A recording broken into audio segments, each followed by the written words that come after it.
"You're not needed at Christmas, Grandma. Mom says it's going to be just us this year." That was the message my grandson sent me. 14 words that felt like being quietly escorted out of my own life. I stared at the screen for a long time, rereading it again and again, as if some other meaning might reveal itself. But no, there it was. Plain, clean, cruel. Not even a phone call. Just a message. Just, "You're not needed." It was December 22nd. The lights on the little artificial tree in my living room blinked patiently, oblivious.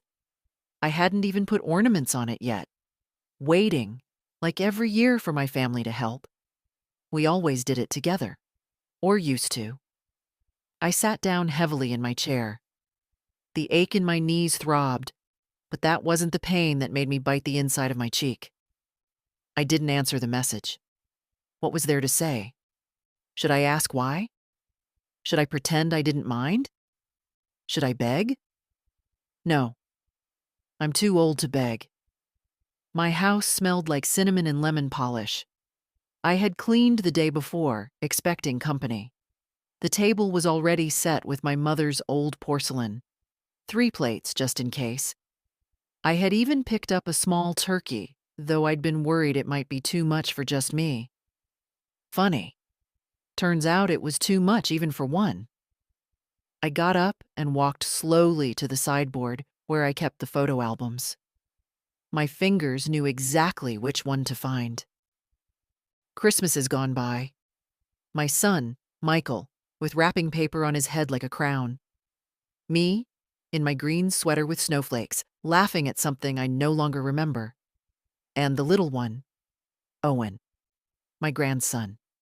Chubby hands clutching toy trains, face smeared with chocolate. Once so attached to me, he refused to go to bed unless I sang him the lullaby. The same Owen who now typed, "You're not needed." I closed the album. At some point I moved to the kitchen. I'm not even sure how. My body just moved, out of habit. I stood by the stove for a while, staring at the unlit burners. The turkey was still in the fridge, uncooked, waiting, like me. The house was too quiet. The kind of quiet that makes your ears hum, like they're protesting the absence of life. I sat down again. The message was still open on my phone screen. My finger hovered over the keyboard. I typed, "I see," then deleted it. I typed, "Understood," deleted again, then I put the phone face down. That night, I didn't sleep. The heating clicked softly, the kind of sound you don't hear unless everything else is silent. I lay in bed, under the heavy quilt I had sewn when my husband was still alive. Derek would have had something to say. Something sharp, maybe? Or something funny. "Well," he'd say, "looks like we got fired from Christmas." But Derek had been gone 8 years, and I had no one left to laugh with. The next morning, I made tea and didn't drink it. I tried to read and couldn't get past the first page. I turned on the TV, but the cheerful music and jingling bells felt like mockery. I kept looking at the tree, still bare. And then I stood up. I went to the closet and pulled out the blue wool dress I hadn't worn in over a year, brushed it off, tried it on. It still fit, more or less. A little loose at the waist, but that was fine.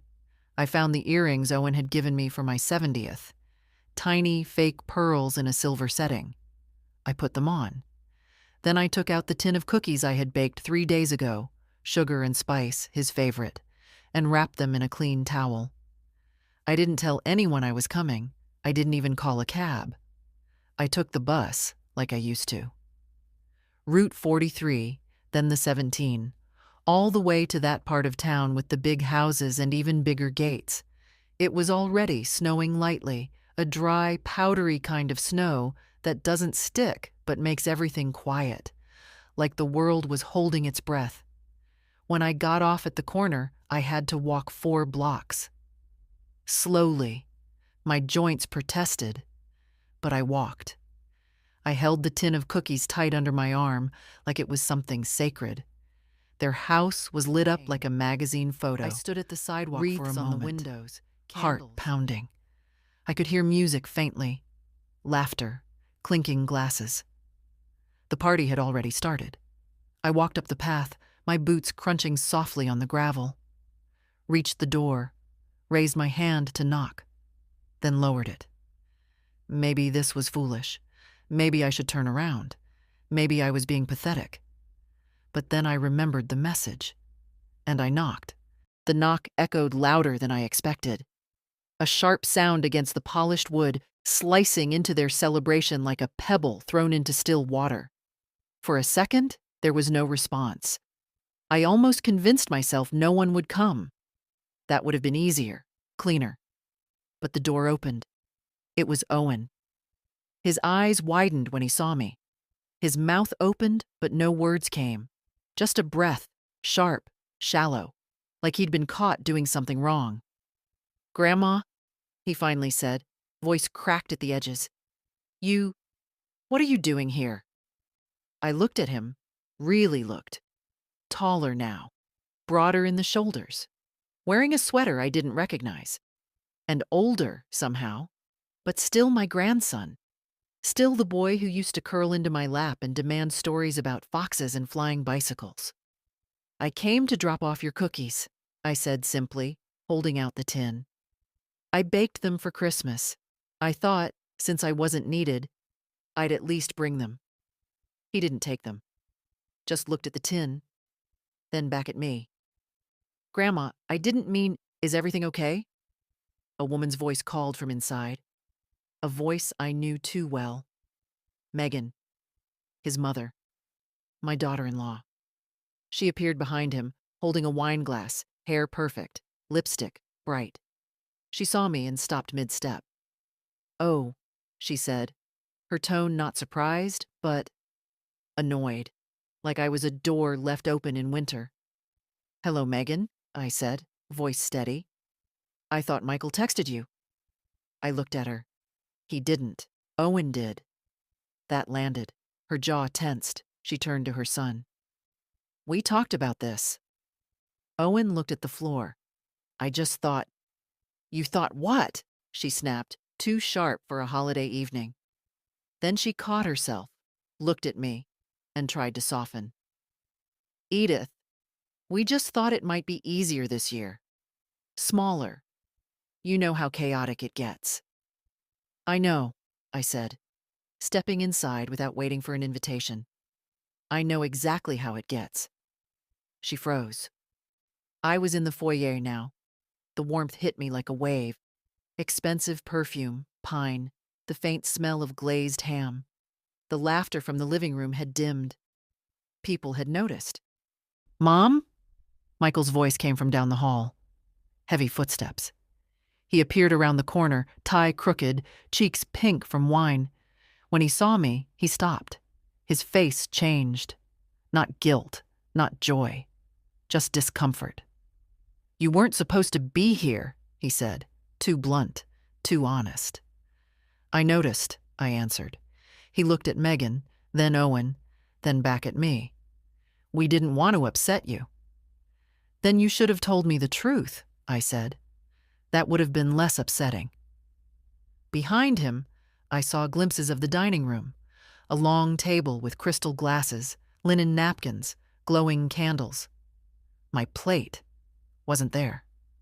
"Mom," Michael said, rubbing the back of his neck, "this year's just been a lot. Megan's parents are here, and with the kids, and space is tight. We figured it might be too much for you." "I hosted 30 people in a 2-bedroom house when you were 10, I said. I don't recall anyone worrying about my space then. He flinched. "I'm not here to cause a scene," I added.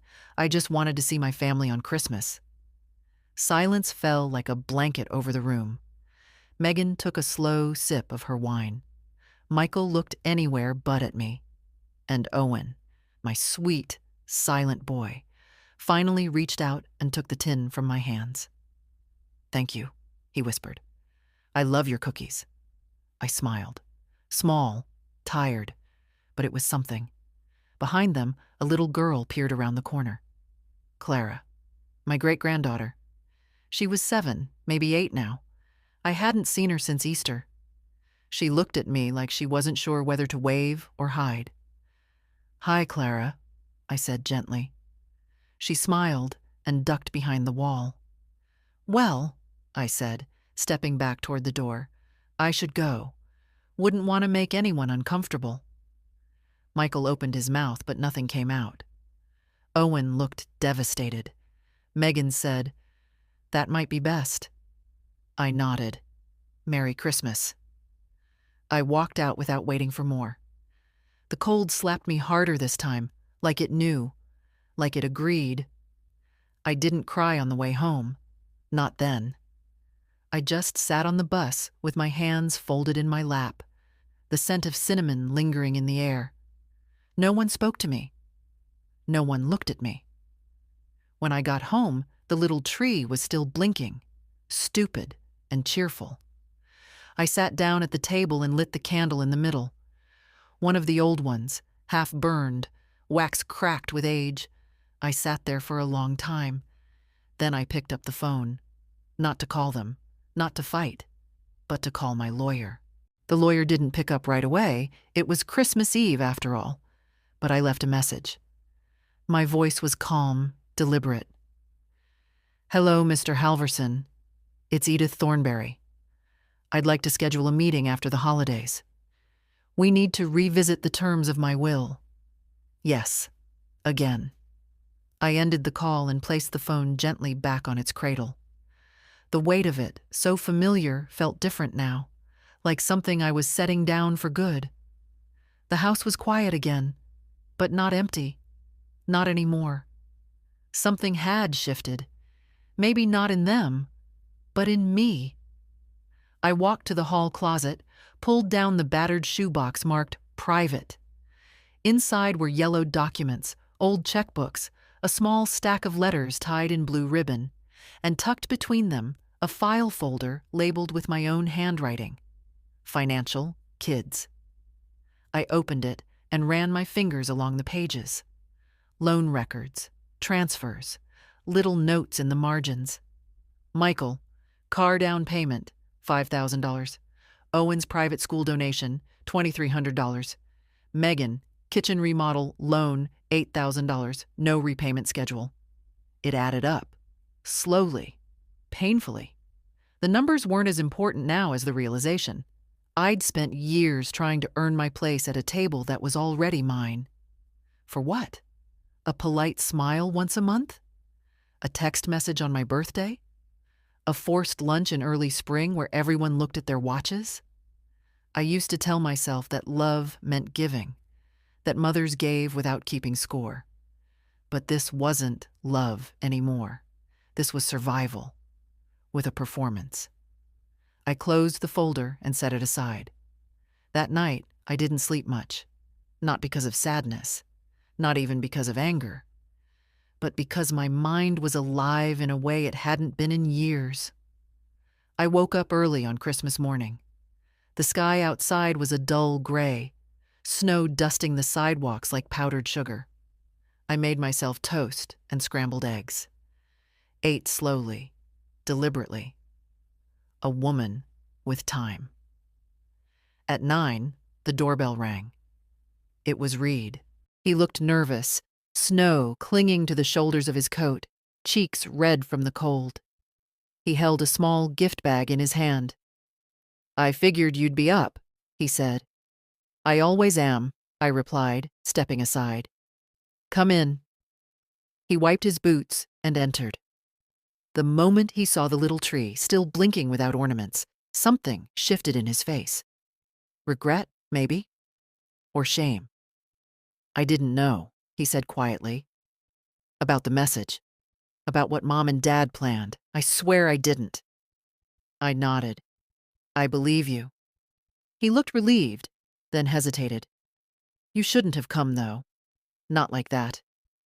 "Why not?" He shifted his weight from one foot to the other. It made everything awkward. "For who?"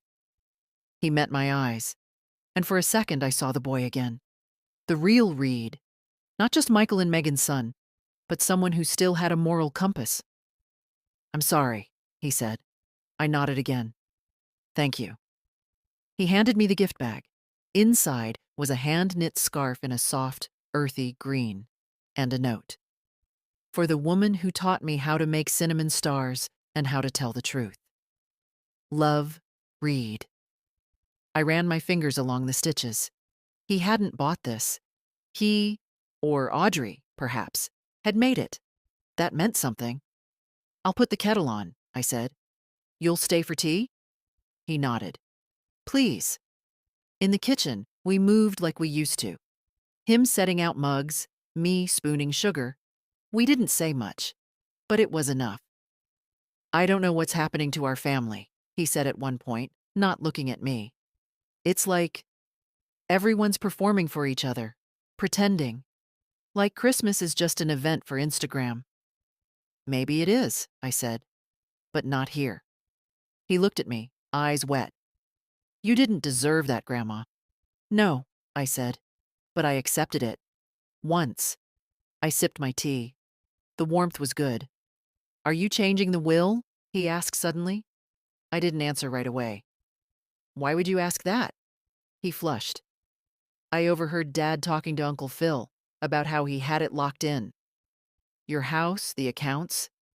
He said he was just waiting, like it was all just a matter of time." My stomach turned. "Did you know," I said, "that I paid off the down payment on that house they live in now?" Reed looked at me, stunned. "Did you know I co-signed the loan for your father's business, even though the bank warned me not to?" He shook his head. I smiled, faintly. "Of course you didn't. That's not what people remember." Silence. "But I remember," I said, "and that's enough." Reed reached across the table and took my hand. "I don't want anything from you," he said quietly. "Just don't give up on all of us yet. Some of us still see you." That almost undid me, but I held it together. "Finish your tea," I said, squeezing his hand gently. "Then help me decorate the tree." The ornaments were stored in an old biscuit tin that smelled faintly of nutmeg and mothballs. Reed carried it carefully into the living room, while I followed with a small box of lights, most of which still worked. Some of them didn't, but I liked their flicker anyway. It reminded me that not everything needed to be perfect to feel right. Reed sat cross-legged on the rug, pulling out each ornament like a small treasure. "This one's heavy," he said, holding up a glass angel with a chipped wing. "That one's from 1973, I said. "Your father knocked the tree over trying to catch a football in the house. Broke 3 ornaments, but this one survived. Barely." Reed smiled. "Should have been a sign." We laughed. For a moment, it felt like something real again. We dressed the tree together slowly. No rush. I watched him hang the old felt gingerbread man he'd made in kindergarten, the one with crooked eyes and a missing button. I used to keep it near the top, right next to the star. This year, he put it there again. "Perfect," he said softly. We didn't need to say more. The tree glowed, slightly uneven, faintly mismatched, but warm and full of memory. Afterward, we sat by it, cups of fresh tea in hand. The snow outside had thickened, coating the neighborhood in quiet. No cars, no footsteps, just the gentle hum of winter wrapped around the house like a blanket. "I don't know what happens now," Reed said. "I mean, after this." "Neither do I replied. "But I do know what won't happen anymore." He looked at me. "I won't wait for them to remember I exist. I won't shrink myself to fit the edges of their lives. I'm done knocking on doors that were built to stay shut." He nodded, silent. "Besides," I said, sipping my tea, "I still have keys to my own house. That's more than most people my age can say." That made him laugh. A real laugh, not the polite kind. Then he grew quiet again. Just Mom and Dad who You know what excluded hurts you. the most? It was me too. I I waited. didn't stand up. I didn't say, "Why isn't Grandma invited?" I just let it happen. "You're here now," I said. He looked down. "It doesn't fix it." "No, but it's a start." A long pause. "I talked to Audrey," he said. "She was furious when I told her. Said she would have skipped the dinner if she knew. She wanted to come with me this morning, but I think she thought you'd need time alone." I smiled faintly. She was right, but next time, tell her I'd be glad to see her. He nodded. "I will." The clock ticked softly on the mantel, the kind of ticking you forget is there until silence lays it bare. Reed glanced at his watch. "They'll probably wonder where I am." I raised an eyebrow. "Not that they deserve an answer," he added quickly. "You don't have to lie," I said. "But you also don't have to explain. You're allowed to choose where you belong." He stood and gathered his things slowly. Then he turned, uncertain. "Would it be okay if I came again tomorrow? Maybe brought Audrey? Maybe we could help you clear out the attic or something." I smiled. "You can come for any reason, or no reason at all." He stepped forward, hugged me gently. "Love you, Grandma." "I know," I whispered. And I did. I believed him. After he left, I stayed by the tree for a while longer. The lights cast soft shadows on the walls, shifting as the wind nudged the curtains.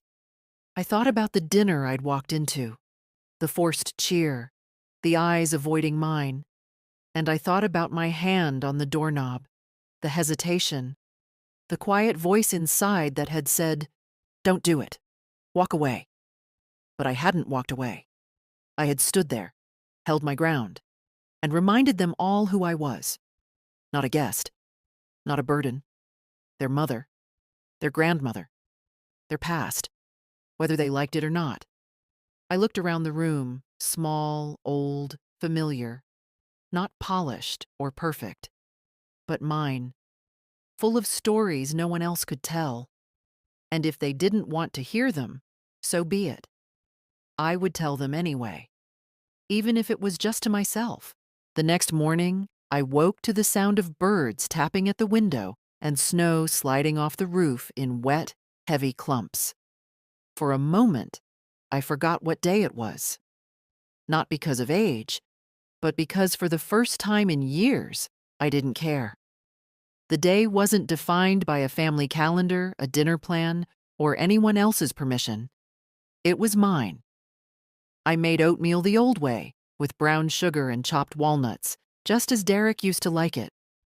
I even set a place for him at the table, his cup, his napkin, the butter knife he always claimed was just the right weight.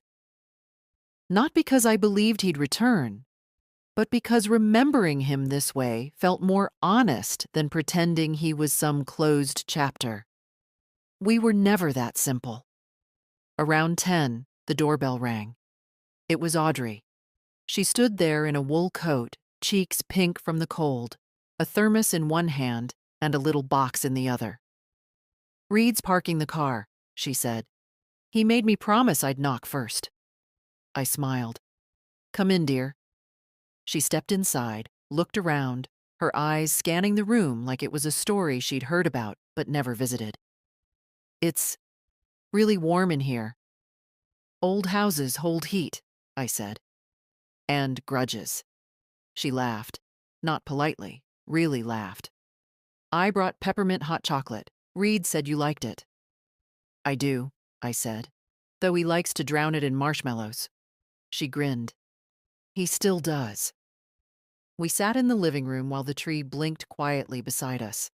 I poured the drink into mugs, and Audrey handed me the box.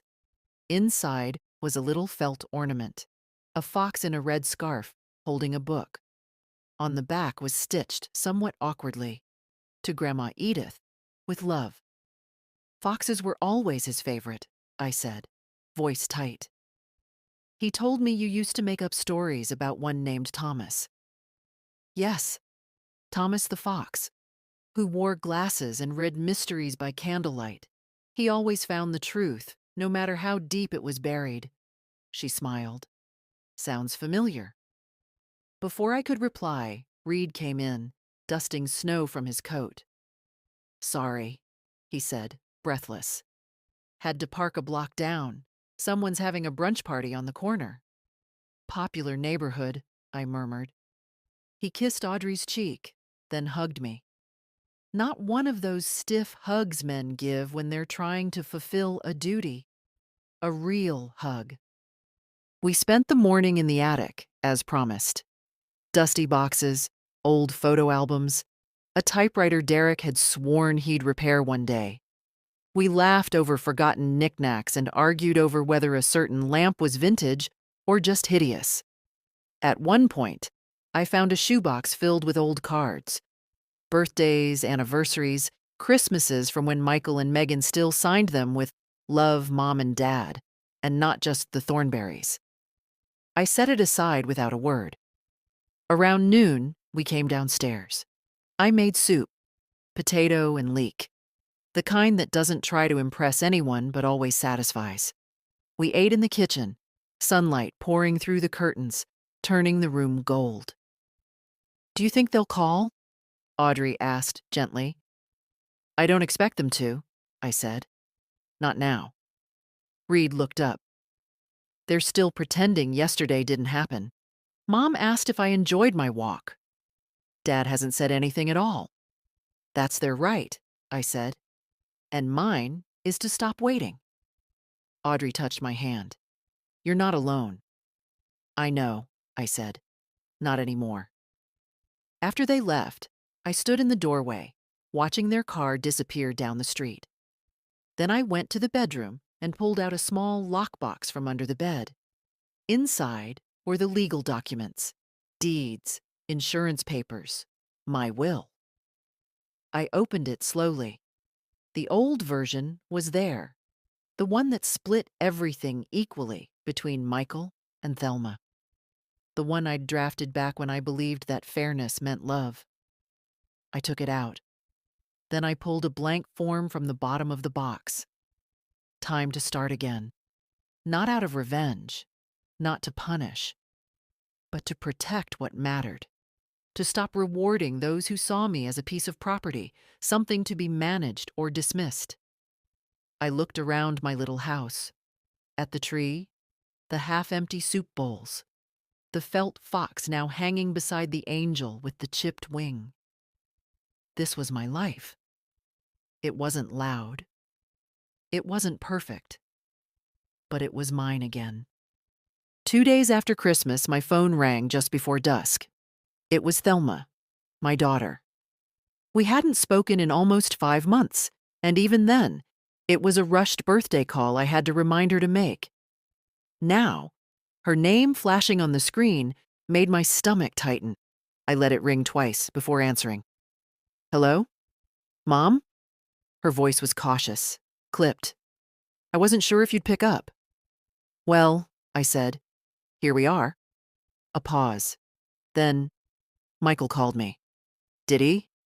He said you showed up at Christmas uninvited, that it caused a scene. I laughed, but it wasn't a joyful sound. I knocked on my grandson's door. I didn't realize being a grandmother now requires clearance.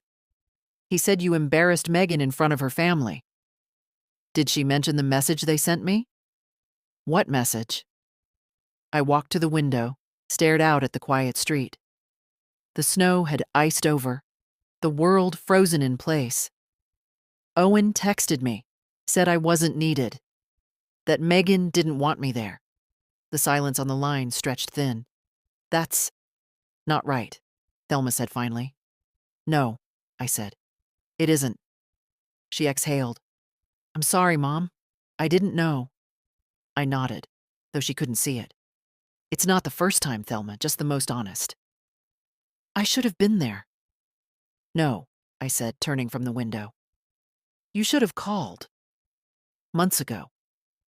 You should have remembered how much I gave and how little I asked. Another pause. I imagined her sitting in her kitchen, fingers tracing the edge of a mug, trying to decide if it was worth it.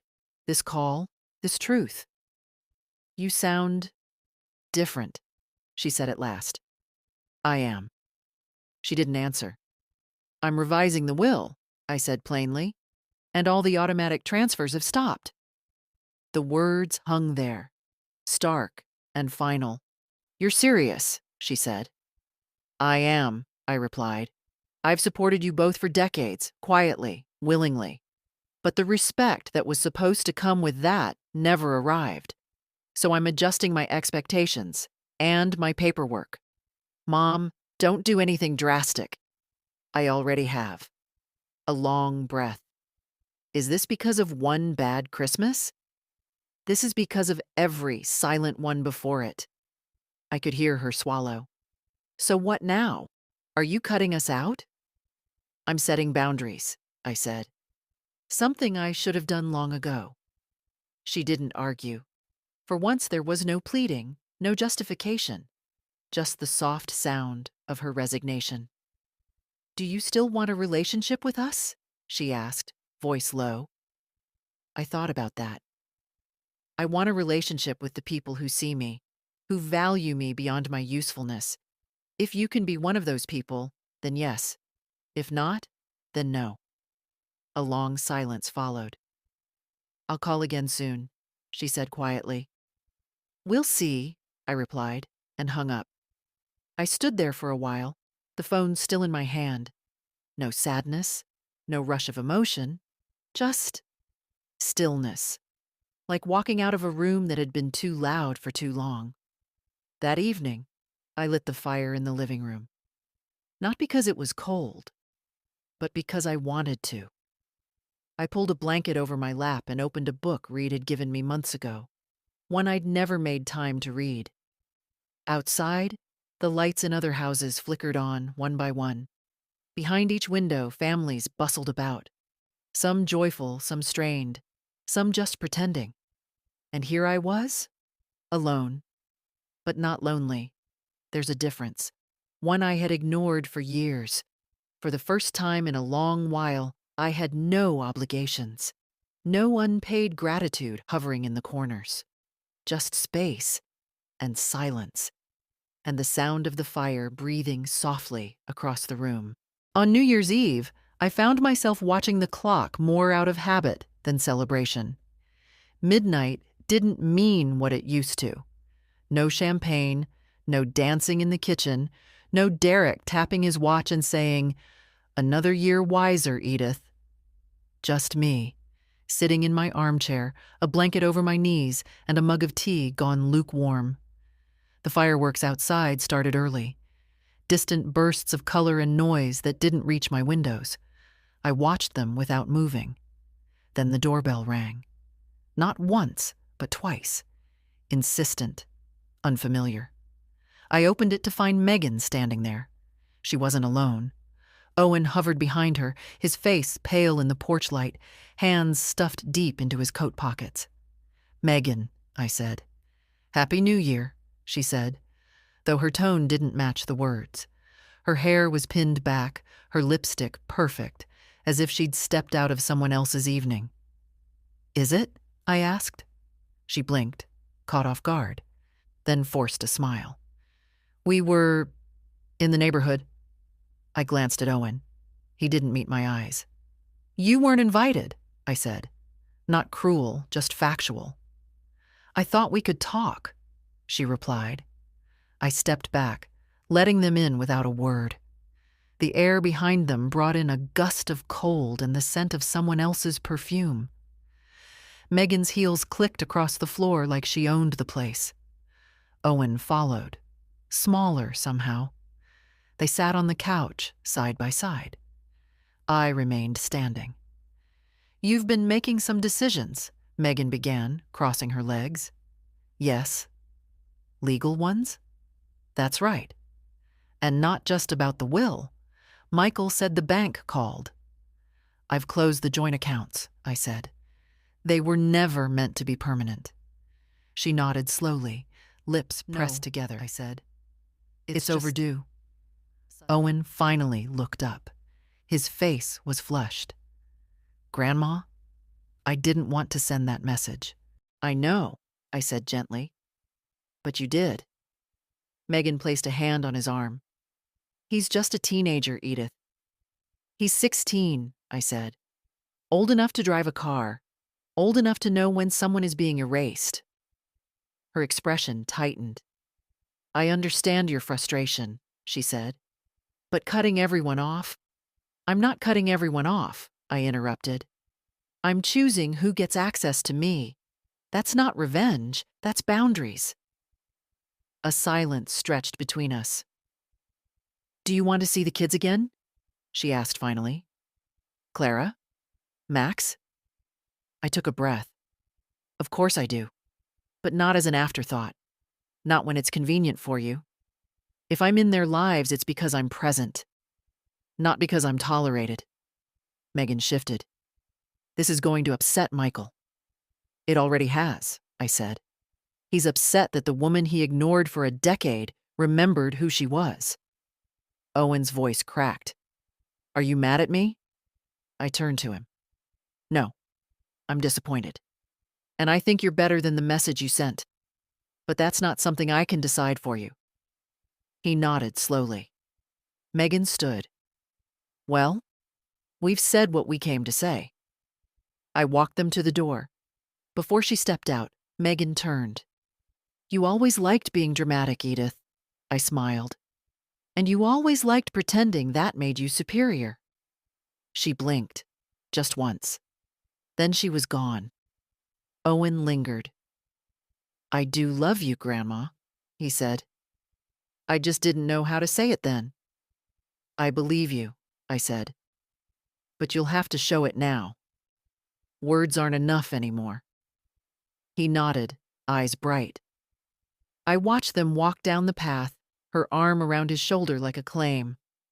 The fireworks cracked again in the distance, new colors, new noise. But this time, I didn't flinch. I closed the door and locked it, not out of fear, but because peace deserves protection. The day after New Year's, I found myself in the spare room, standing in front of the old cedar chest. It hadn't been opened in years. Dust lay thick on the lid, and the key was still in the drawer where Derek used to hide it, tucked inside an empty matchbox, as if that made it invisible. I opened the chest slowly. The scent rose up. Cedar, paper, something older than both. Inside were remnants of a different life. Mine, though I'd nearly forgotten. Scarves I had knit before arthritis stole the ease from my fingers. A pair of ballet slippers Thelma had outgrown, but I couldn't throw away.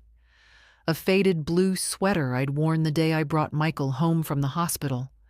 And at the very bottom, wrapped in tissue, was a stack of holiday cards I had made by hand, year after year, back when love was something we crafted, not purchased.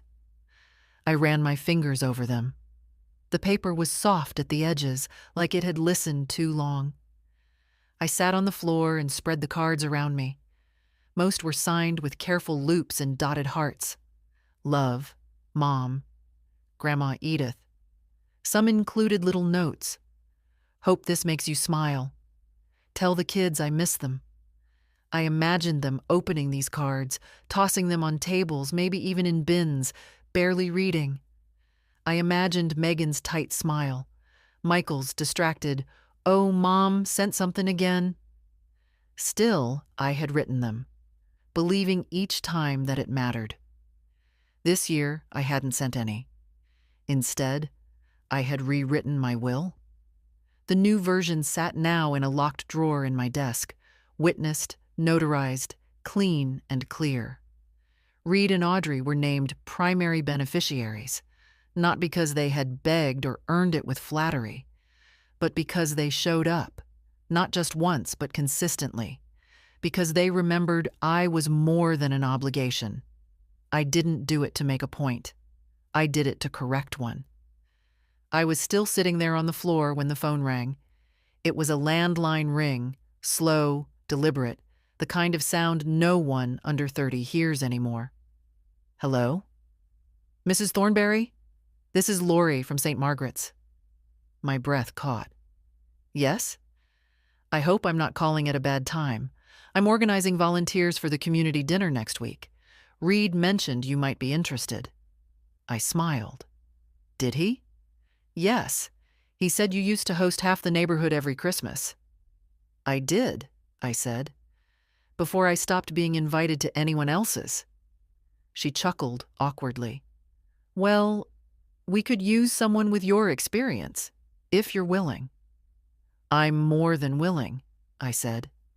I've got time, and I've still got recipes. She gave me the details, her voice warm. I wrote them down slowly, letting the words sink in. A new plan, a new room to walk into. After I hung up, I sat back against the cedar chest. The afternoon light spilled across the floor like something poured gently, without asking. I thought of Reed in the church hall, setting up chairs. I pictured Audrey fussing over tablecloths and coffee urns. I could see myself there.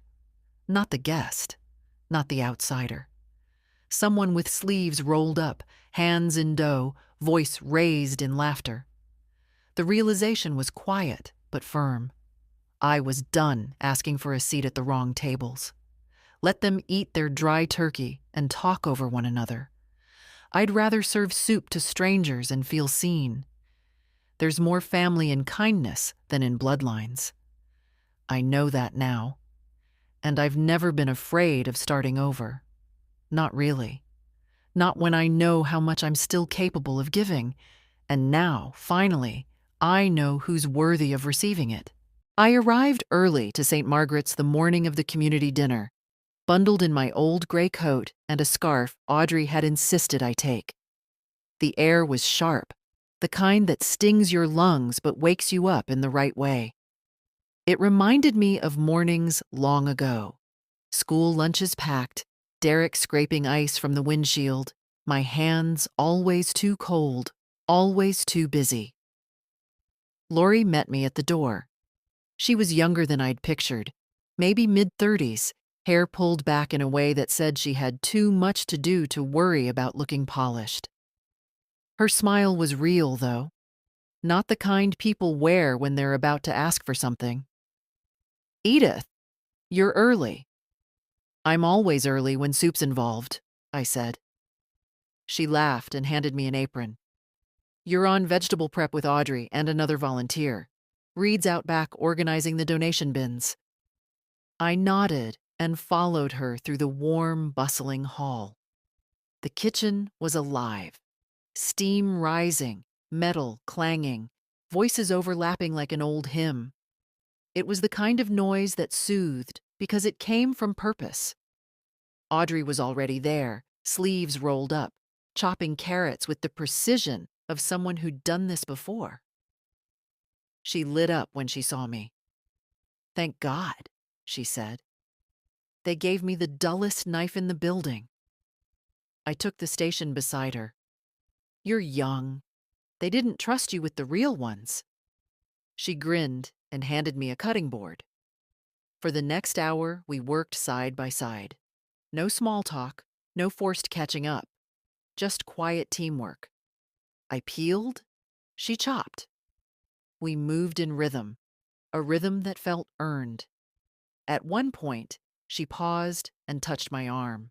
You know, she said, Reed talks about you more than he admits. Says you're the only one who listens without judging. I smiled. That's because I ran out of energy to judge a long time ago. She laughed. Still, it matters. You matter. The words landed somewhere deep, not dramatic, not loud, just honest. We finished prepping just as the first guests began to arrive. Elderly men in threadbare coats, single mothers balancing toddlers, young couples who looked like they hadn't smiled in weeks. I saw myself in all of them, different shapes of loneliness, different shades of being unseen. Lori handed me a ladle. You're on soup duty. I took my place at the table, next to a tray of warm rolls and a line of chipped bowls. One by one, people came through. Some nodded thanks. Some didn't look up. Some murmured, "God bless you," with eyes that had seen too much. And with each bowl I filled, something inside me steadied. This was giving, not out of guilt, not to be remembered or rewarded, just giving. Reed passed by now and then, carrying crates, laughing with the younger volunteers. Once, he stopped beside me and touched my shoulder. "You're glowing," he said. "Must be the steam," I replied, but I knew better. Hours passed like minutes. When the last guest left and the last pan was scrubbed, I felt the ache in my feet, the pull in my lower back, but also something else. Satisfaction. We sat around the long table afterward, volunteers with mugs of cocoa, swapping stories, resting elbows on wood worn smooth by time. Audrey leaned into Reed's side, and he held her hand openly. No performance, no posturing, just presence. Lori raised her cup. "To Edith," she said. "The only person here who peeled 20 pounds of carrots without complaint." Everyone laughed, even me. "To Edith," they echoed. It wasn't the kind of toast you frame or quote in a eulogy, but it was the kind that said, "You belong here." And that, I've learned, is more powerful than any inheritance. The next Sunday morning, I woke with a sharp ache in my hip, a reminder that even purpose doesn't protect you from age. I took my time getting out of bed, letting the quiet of the house settle around me. It wasn't silence anymore. It was peace. After breakfast, I opened the notebook where I now kept my weekly plans. Not the kind I used to make. Appointments, birthdays, things for others. These were mine alone. Bake the molasses cake, visit Mrs. Colton, sort the linen drawer. Today, I wrote just one thing: talk to Reed. He'd been calling often lately, not long, meandering conversations, just check-ins, updates, a recipe question, a recommendation for a mystery novel, small threads that kept us stitched together. But I knew we were circling something bigger. At noon, he arrived with a brown paper bag and a cautious smile. "I brought lunch," he said. "Egg salad. Don't judge me." I raised an eyebrow. "If it's got celery, we'll have words." He grinned and followed me into the kitchen. We ate at the table like we always did, window cracked just enough to let in the crisp air. Outside, someone's wind chime played a song I almost recognized. Halfway through our sandwiches, he set his fork down. "I told Dad about the will." I paused. "You didn't have to." "I know, but I needed to." I waited. "He said you were being manipulated, that Audrey and I were taking advantage of you." I blinked once. That's a new flavor of irony. "He said you're vulnerable now, that you're angry, acting out." I took a sip of tea. Let me guess, he offered to handle everything just to make things easier. Reed nodded, eyes down. "I'm sorry, Grandma. I didn't expect him to turn it into a strategy." "You shouldn't be sorry," I said. "You didn't do anything wrong." "But he's my father. And I'm your grandmother. Life is full of difficult truths." He leaned back in his chair, rubbing his forehead. "He said the money isn't the point, that you're destroying the family by playing favorites." I almost laughed. They destroyed the family the day they turned love into currency. Reed looked up. "You really believe that?" "I know it," I said, "because I was part of it for too long. I handed out checks when I should have been handing out no's. I bought silence instead of asking questions. I let them treat me like a vault instead of a person." A long pause followed. He looked older in that moment. Wiser, maybe, or just tired.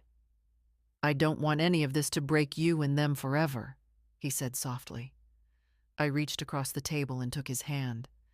It already broke. I'm just choosing not to sit in the rubble." He nodded, squeezing my fingers. "I don't expect you to take sides," I said, "but I do expect you to protect your own soul. Don't become like them." "I won't," he whispered. "I swear." We sat there a while, not talking. The wind picked up outside, and the chimes played louder now, no longer unsure of their melody. When Reed left, he kissed my cheek and said, "We're coming by next weekend, Audrey and I.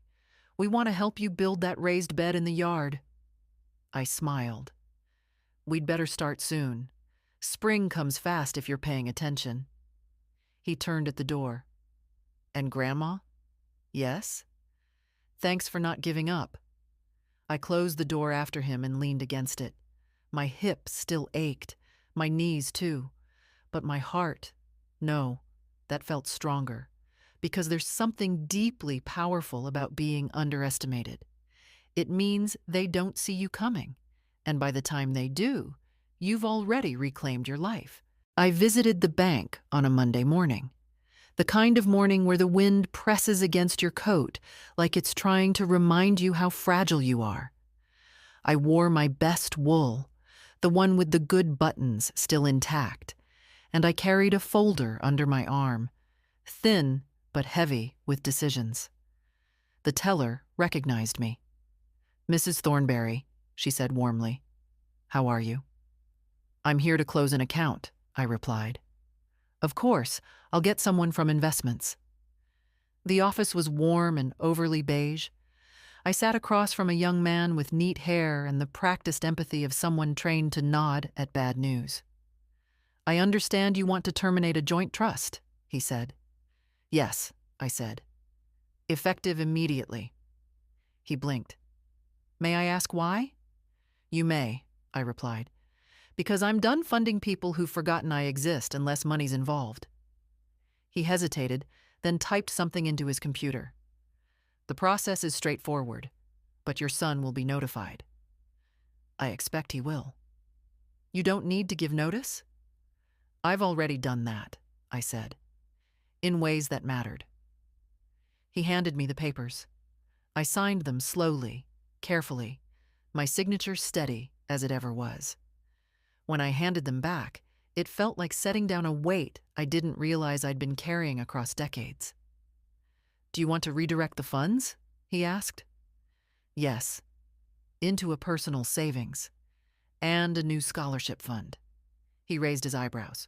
"For?" "Adult women returning to education, with children, no co-signers allowed." He smiled, this time without training. That's wonderful." "It's fair," I said, "and overdue." He filed the documents. When I stood to leave, he offered his hand. "I hope someone sees what you've done," he said. "I do," I replied. Outside, the wind was just as sharp, but I walked slower now, more upright, more aware of my own posture, as if my spine had remembered it had permission to be proud. That afternoon, I called Mr. Halverson, my lawyer. "It's done," I told him. "The accounts are closed. The fund is in motion." "Excellent," he said. "And the will?" "Finalized," I replied, "unless I meet someone in my 90s worth adding." He chuckled. "I'll leave space for notes." I spent the evening going through my address book, real, leather-bound, pages yellowed at the corners. I crossed out names I hadn't called in years. I circled ones I had overlooked. I called Mrs. Colton, my old neighbor from 2 doors down. We spoke for an hour. I called a woman from church whose daughter had moved to Canada. I called a cousin I hadn't seen since Derek's funeral. And with each voice, I stitched something back together. Not the past, not nostalgia, but a sense of place, of self. Later that night, I poured a small glass of sherry and sat by the fire. The room was quiet, but not silent. The house had learned my rhythm again. It didn't creak as much now. About how quickly love can turn into assumption. How kindness, when expected too long, starts to feel like currency. But I didn't hate him. I pitied the version of him who thought control was love, who mistook silence for loyalty, and who never once looked back to ask if the hands that fed him were still steady or shaking.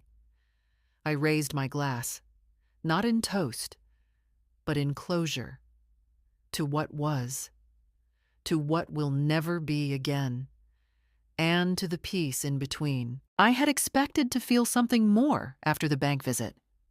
Triumph, maybe, or regret. But what came instead was clarity, a quiet, grounded kind of knowing that doesn't need applause. That Friday, I met with Mr. Halverson again, this time in person. His office smelled like old books and floor polish, and he still used a fountain pen, which I respected. "I've drawn up the final letter," he said, sliding the envelope across the table. "You're not required to send it, but I thought you might appreciate having something on your terms." The envelope was thick, cream-colored, my name typed in a calm serif font. I opened it and read. It wasn't cruel, it wasn't angry, it was simple. "To Michael and Thelma, this is to inform you that the terms of my estate have changed. You are no longer listed as beneficiaries. This is not punishment, it's recognition. You have lived for many years without my presence or participation, except where money was involved. I am finally following your lead. I wish you well. Mother." I folded the letter neatly and placed it back inside the envelope. "I'll hold on to it for now," I said. "Let silence do its work a bit longer." He nodded. Sometimes silence is the loudest statement. When I got home, the phone was ringing. It was Michael. I didn't answer. He called again the next day, then once more on Sunday morning. I let each one go to voicemail, not out of spite, but because I wanted to see if he'd leave something more than excuses, more than the same tired rhythm of guilt dressed as concern. On the fourth try, he finally left a message. "Mom, it's Michael. I heard what you've done. I think we need to talk. I think you're overreacting. Megan says this isn't like you. Call me back. Please." I listened to it once, then deleted it. That afternoon, I went into town with Audrey. We stopped at the thrift store, browsed through old books and dishware, picked up a few spring bulbs for planting. "You seem lighter," she said, as we walked back to the car. "I am," I said. "I've been walking around for years with my hands full. It took me this long to realize I could put things down." She smiled, opened the trunk. "You're teaching me a lot, you know." "I'm not trying to," I said. "Exactly. That's why it works." At home, I planted the bulbs. My knees complained, my back protested, but I kept going. Dirt under my nails, wind in my sleeves. It felt like something holy, like the earth was accepting what I gave without question or judgment. Reed came by in the evening to help finish the bed frame for the garden. He brought a small folding chair and made me sit while he did most of the hammering. "You're not retired from everything," he said, "just from lifting things alone." When he finished, we sat together on the porch. "I saw Dad this morning," he said. "He looked thinner." "Guilt burns energy," I said. "He's worried." "Good." Reed hesitated. "You won't change your mind?" I shook my head. "No. And if I do, it won't be because someone called 3 times in a row." He nodded. "He doesn't know what to do with a version of you he can't manage." "That's his problem," I said, "not mine." The stars were just starting to come out. I pulled the blanket tighter over my shoulders and breathed in the cold. Spring would come. It always did. But this time, I'd made space for it. Not just in the soil, but in me. He came alone. I saw his car from the kitchen window, same silver sedan he's had for years, tires crunching slow across the gravel like it knew it wasn't welcome. He parked too close to the rose bush. Derek would have shouted through the screen, told him to back up and try again. But there was no one left to shout now, just me, and I didn't bother. I stayed at the sink, drying my hands on the dish towel, watching as he stepped out. No gift, no bag, just him, in a dark coat and the slouched posture of someone rehearsing an apology. He didn't knock right away. He stood there on the porch for a full minute, maybe more. Then finally, 3 quiet knocks. Not tentative, not strong. Just tired. I opened the door. "Hi, Mom," he said. I didn't answer, just held the door. He stepped in, looked around like he was trying to remember where everything had been. Nothing much had changed. Same rug, same mirror, same scent of lemon oil and something faintly sweet. But maybe it felt different now. Not his. "Nice to see you," he tried again. Still, I said nothing. He cleared his throat. "I got your message. About the changes." "I didn't send one." He blinked. Reed told me. About the accounts. The will.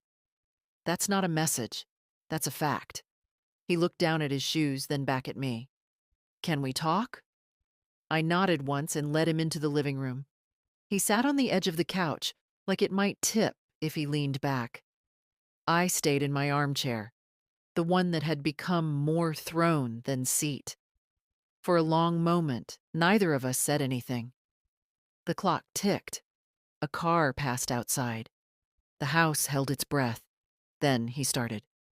"I don't know how we got here," he said. "It feels like I blinked and suddenly you were gone." "I've been here," I said, "the whole time." He nodded slowly. "I know. I just mean, I didn't expect this." "No," I said. "You expected me to stay quiet, stay grateful, stay convenient." His eyes flickered, but he didn't deny it. "I worked hard, Mom," he said. "I built a life." "With help," I added. "Yes," he admitted. "With help. From you. And I never said thank you enough."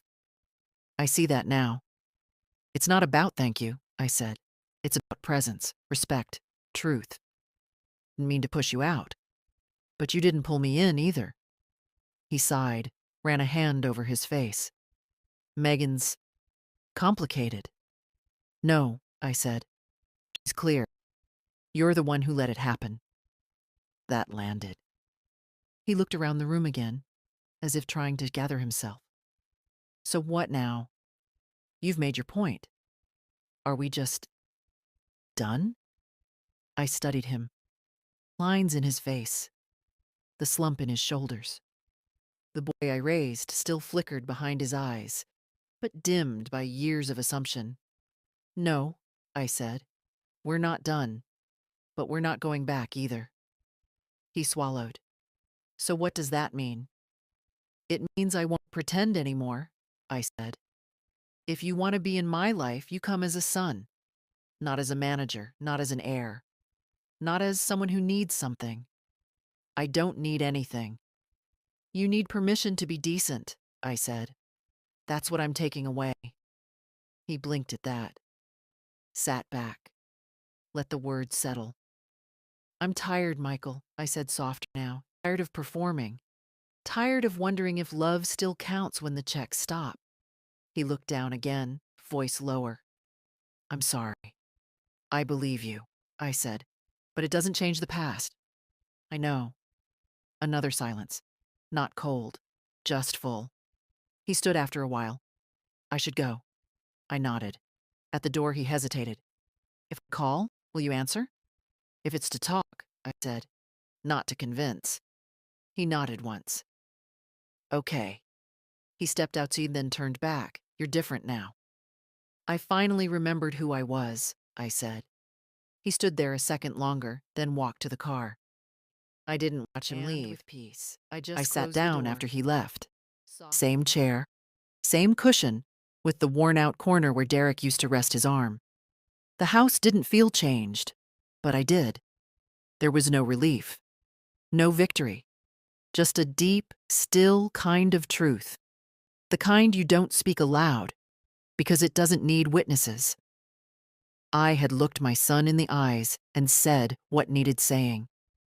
And this time, I didn't apologize for the saying. Later that evening, I found myself reaching for the old tin box I kept in the hutch.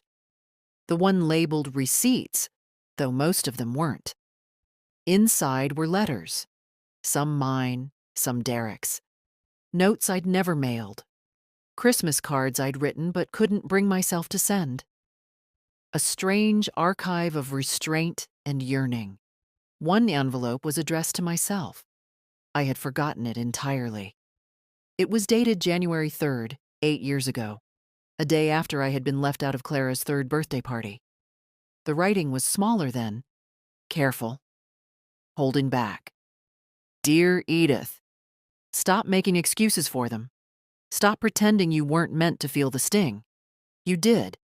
You always do. And every time you swallow it, it finds another place in your body to live. One day, it'll become pain in your chest or a cramp in your soul. You are allowed to be angry. You are allowed to be done. I read it 3 times. Then I put it back in the tin. Not because I needed the reminder, but because it had finally been heard. The next morning, I walked to the florist on Oak Street. A little shop with dusty windows and a bell that jingled like an afterthought. I bought 3 pots of hyacinths and a spool of ribbon. The woman behind the counter asked if I had something to celebrate. Yes, I said. Myself. At home, I placed 1 hyacinth on the kitchen table, 1 by the fireplace, and 1 in the room where I sometimes wrote things no one would read. They smelled like spring, even though the ground was still hard and gray. Around noon, Reed called. "Hey, Grandma," he said, voice warm. "Audrey and I are heading to the market. Thought we'd swing by afterward. She wants to show you something." "You're both always welcome," I said. He paused. "Dad told me he came by." "He did." And nothing. We spoke. We were honest. He let out a breath. He looked off when he came back. "He's not used to being told no," I said, "especially not by women who don't explain themselves." Reed chuckled.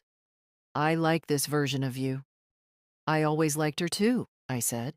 "She was just busy keeping everyone else afloat." When they arrived that afternoon, Audrey brought a small box wrapped in brown paper. "It's a late Christmas gift," she said, "but it's more than that." Inside was a printed booklet, maybe 30 pages, stapled neatly with a soft cream cover. On the front it read, "Things Edith Taught Me." I opened it. Each page held a quote, a moment, a lesson. Some I remembered saying, some I didn't. Don't water people who pretend to be plants. Love isn't currency. If it is, spend it elsewhere. If they only come when they want something, stop answering the door. Tears came before I could stop them. I thought, maybe more people should read these, Audrey said. So we printed a few. For the church, for the library, for anyone who needs them. Reed took my hand. "You're not just our grandmother," he said. "You're a voice some people haven't heard yet, but they need to." I didn't speak. I couldn't. Not because there was nothing to say, but because, finally, someone else was saying it for me. The booklet stayed on my table for days, not because I needed to reread it, but because it meant something to see myself reflected in someone else's ink. Audrey had captured me better than I ever could have. Not the version of me they used to invite to fill a seat, or the one they forgot to call. The real me. One morning, I found a note in the mailbox. Handwritten, no return address. "Mrs. Thornberry, I read your little book at the church pantry. I don't know who you are, but I think I want to become someone like you. My own mother never said those kinds of things. Thank you. I hope you keep speaking. Just a woman trying. I stood on the porch, reading it 3 times. Then I went inside and wrote one more thing in my notebook. Speak again. It wasn't about revenge anymore. It hadn't been for a while.